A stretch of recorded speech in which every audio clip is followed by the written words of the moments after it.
On aurait bien pu faire un film sur les îles Comores et lui donner le titre ronflant de Merveilleuses îles Comores et montrer comment cet incroyable archipel se distingue de tout ce que l'on peut connaître au monde. Ce serait beau, charmant et surtout pas compromettant. Mais ce serait être vraiment aveugle que de s'arrêter là. Car ce qui se passe sur le plan politique et social dans cette nouvelle nation mérite la plus grande attention. La République des Comores constitue en effet la plus jeune nation révolutionnaire du monde. La plus jeune d'abord sur le plan historique, puisque le 3 août 1975, le président Ali Swahili prenait pacifiquement le pouvoir, mettant fin à 130 ans de colonisation française. La plus jeune aussi sur le plan politique, puisque la nouvelle constitution donne le droit de vote aux jeunes Comoriens dès l'âge de 14 ans, ce qui ne s'était encore jamais vu nulle part.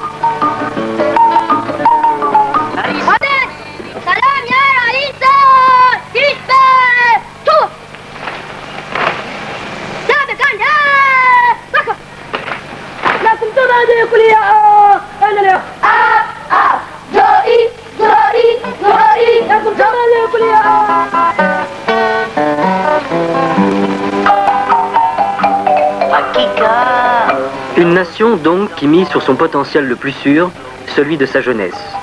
Une jeunesse pleine d'enthousiasme, prête à s'engager à fond pour se débarrasser de ce que l'on pourrait appeler sans crainte les séquelles du colonialisme français.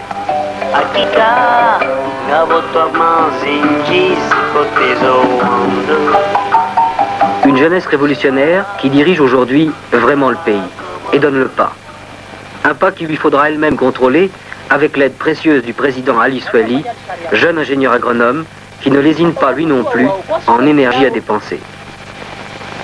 Durant notre passage aux îles Comores, cet homme était partout, allant d'île en île, de congrès d'agriculteurs en congrès d'agriculteurs, passant des journées complètes à expliquer ce qu'est la nouvelle constitution comorienne et ce que sont les nouvelles réformes.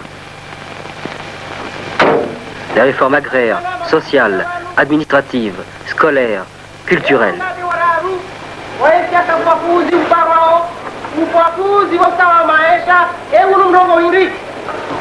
Oh, viva! Viva Comoro!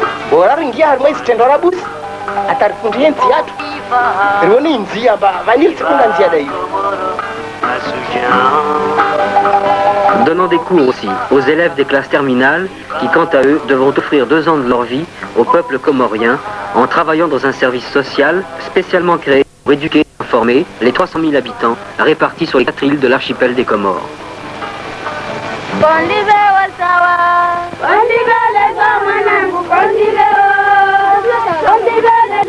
Mais il est temps de vous décrire ce pays que l'on appelle aussi l'archipel des parfums. Car les Comores, c'est d'abord et avant tout les fleurs, le pays où l'on fabrique l'essence de parfum. C'est le pays aussi du copra, c'est-à-dire des noix de coco.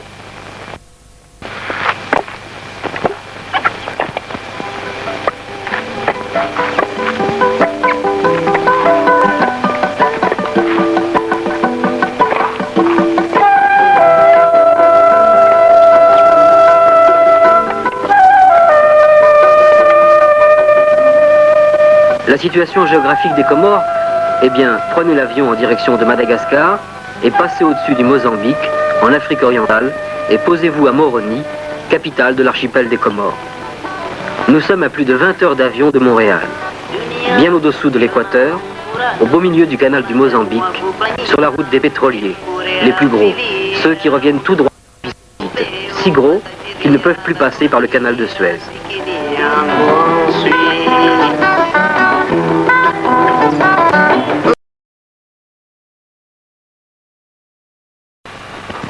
Alors pour nous, il faudra qu'on change et voir ce que veut notre pays, notre peuple.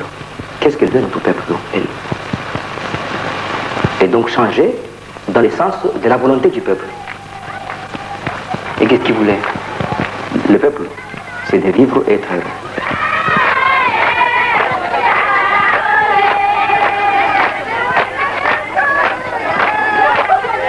Vivre et être heureux, volonté d'un peuple qui, au départ des Français, doit prendre en main la situation économique et sociale de son pays.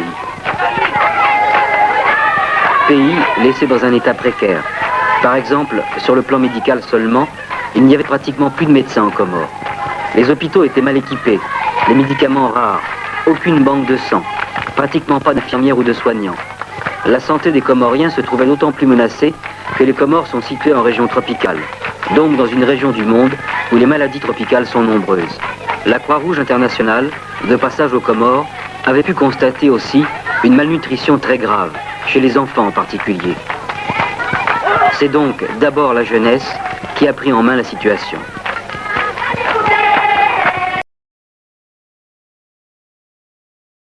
Ibrahim Halidi, tu es membre du Comité national populaire, tu as 19 ans. Quel est ton espoir le plus important dans cette révolution? Mon espoir, c'est de voir l'État comorien uni, c'est de voir le socialisme victorieux, c'est de voir le peuple travailleur arriver à bénéficier lui-même des fruits de son travail. Est-ce que tu n'as pas un autre espoir encore? À ton niveau personnel, toi personnellement? Je ne peux pas dire que j'ai des ambitions personnelles parce que je me suis lancé et je lutte pour le peuple et je lutterai pour le peuple.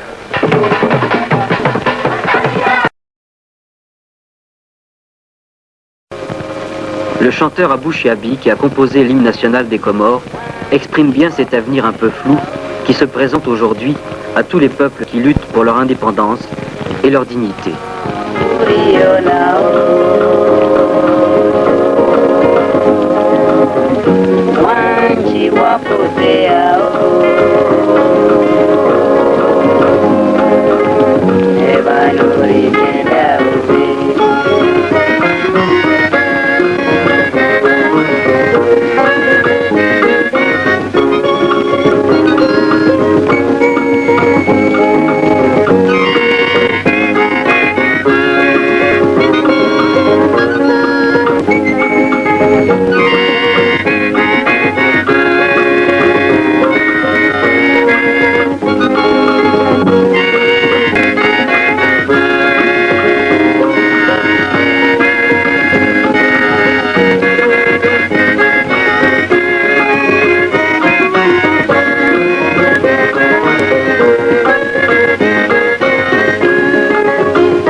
Washashingwa